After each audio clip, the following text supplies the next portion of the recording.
Hello you, it's me, and I took out my sticker book today because why not?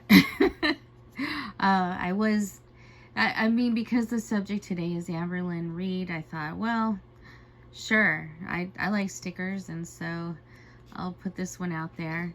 This one is, I guess you could say, on the more juvenile side, but there's still a lot of cute stuff in here that I really like, and I don't think it has to be juvenile. I think anyone can enjoy stickers.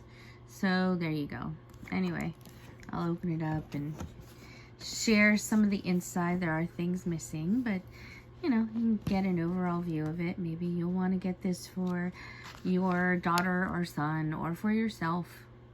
Whatever. Anyway, the thing that I wanted to talk about when it comes to Amberlynn Reid is something that is very rarely discussed. Now, a lot of people will discuss, you know, oh, she's eating herself to death. She doesn't care about herself. And she often says, and I quote, "I want to save my life." But let's be honest for a minute, okay? I don't think that she sees her habits as hurting her. She makes a lot of money, and I think that's far more important to her. And she always says, "I want to save my life, sniffle, sniffle." But, you know, in the years that I've watched her, she's done nothing to achieve that.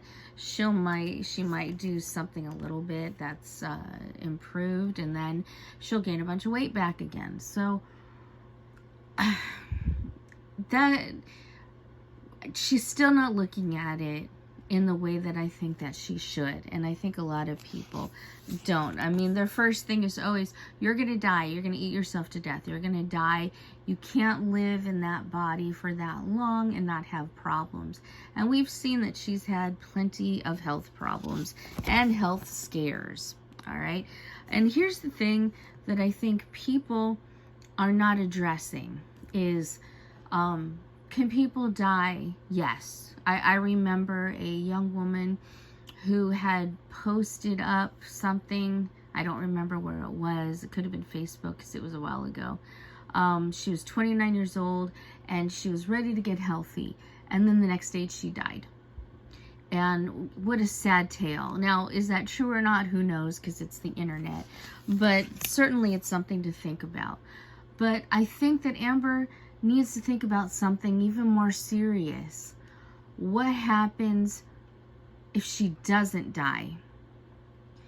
And what I mean by that is we've seen her have a lot of health scares, and so far, besides the cancer, obviously, or the cancerous cells that they took out of her, she's been very fortunate. She's been very fortunate. She hasn't had anything too horrible, and she's always recovered. But as you get older, and as you stay unhealthy, as she is staying unhealthy, well, sometimes you get problems and diseases and things that you have to live with. And this is something that I think she needs to address. She needs to understand that in some cases, it's almost fortunate to pass away because you can live with chronic pain, chronic fatigue, chronic health problems, breathing problems, to the point where it's no longer a weight issue anymore. It's a health issue. And it's something that maybe you won't be able to bounce back from. And you might end up bedridden permanently for years. Who knows how long? She never thinks about that. And if you want to scare somebody, living in bed, bedridden, with somebody taking care of you 24/7, a nurse, by the way, taking care of you 24/7, because you can't do anything on your own, and there's no way to fix it.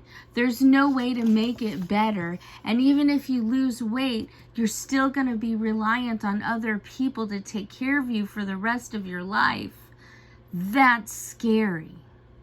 And I think that is something she's not thinking about. And that is something that a lot of people aren't talking about, because death is the end. And of course, I don't wish that on her. She's not a likable person. I don't like her personality. But I've watched her long enough to still care about her as a person.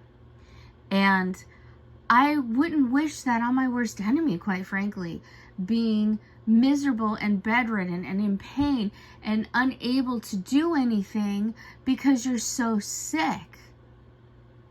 And, you know, her being a big person right now, it's not just overweight. She's a very big girl, okay? She weighs obviously over 500 pounds. Who knows, maybe 600 pounds, okay? But the weight isn't what matters. What matters is she's not healthy. And it's going to start making a much bigger impact now. And it could be that she gets something that isn't curable that will keep her down again, and she will have to be taken care of for the rest of her life. Does she want that? That's what she needs to be told. It's not if you die, it's if you live with chronic everything and unable to do anything except lay there and have someone take care of you. Who wants that kind of life?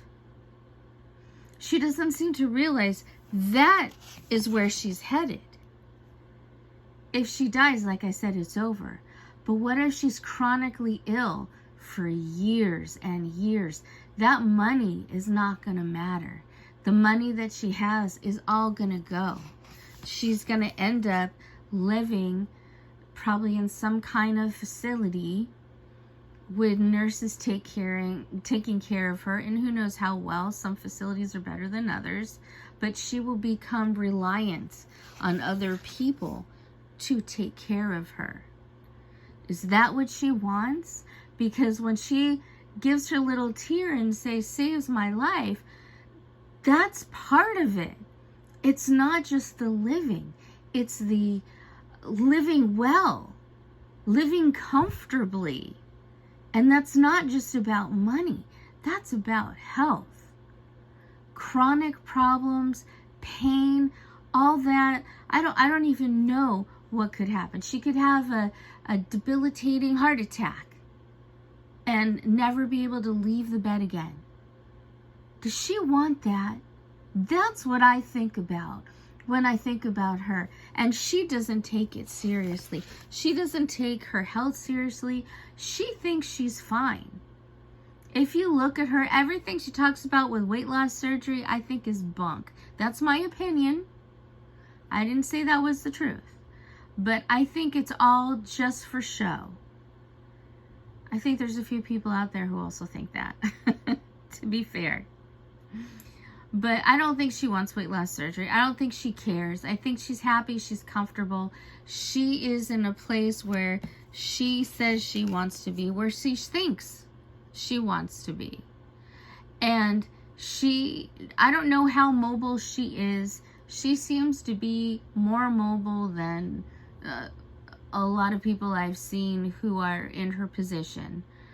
But that's going to wane after a while. That's great now. She's still relatively young. 32 years old. That's young. But now is when things start to hit. And now is when her health is going to start becoming an even bigger part of her life. And her playing around, oh, I have this and that, and oh, I have a nutritionist, and I have this, and I have a psychiatrist and a psychologist, and oh, but I didn't really like them, so I switched over and got another opinion. I mean, she's just playing games. You know, first, oh, she's not sure about this place, and she doesn't really like it, and now they're the best thing in the world. Somebody suggested her going to Mexico to save some money so she could actually get the weight loss surgery quicker. And oh, that would be bad. And it's all baloney. Everything out of her mouth lately just seems to be baloney. She doesn't care. She doesn't want weight loss surgery. She talks about how, oh, her weight is more meaningful to her now than it ever has been before. No, it's not. I don't see any evidence of that. Not at all. Not a single thing. If it was really something that was important to her, then you would see a difference. I see no difference. She's not eating differently. She's still eating ridiculous amounts of sodium. And obviously eating too much if her weight is going up and not down. I mean, sometimes you hit plateaus and it takes a while before you can get there. I had that happen to me on my weight loss journey, if you want to call it that. I just called it eating a better diet, and then I just consequently lost weight. Now I have a much stricter diet because I have some stomach issues, and that's okay. And so I eat what I can eat, and I am careful of my portions, and I'm doing well. I'm feeling healthier. Am I perfect? No. I'm also in my 50s. So, you know, that's when things start to settle in, and that's okay. But I'm still in good health, and I'm getting better. I feel better because I do eat better, and that's a big part of it. And I also exercise, small exercises like walking, or maybe doing some fun little routine, some beginner's routine you can find on YouTube. That's fun too. It doesn't take a lot, but 80% of it is what you eat. And I just don't see her taking anything seriously. And if she ends up with some debilitating disease or something that happens to her, it's too late. It's just too late. And she could live the rest of her life being able to do nothing. And as much as she says she likes to do that, I think she would like to do more. And if you're in pain and just feeling like crap every day, what kind of life is that? It's not a fun life. And she's so young, she doesn't deserve that. Nobody deserves that. But she doesn't take it seriously. And that's what really bothers me. And I think that's what bothers a lot of people. And I'm not talking for everybody. I'm talking for myself. But I get the feeling the people get really angry with her because she doesn't take her health seriously. She does nothing to better her health. She lies about it a lot and says, oh, I'm doing this and I'm doing that. But we can see she's not doing any of those things. You can't maintain and gain weight over 500 pounds if you're eating a healthy diet. It's just not going to happen.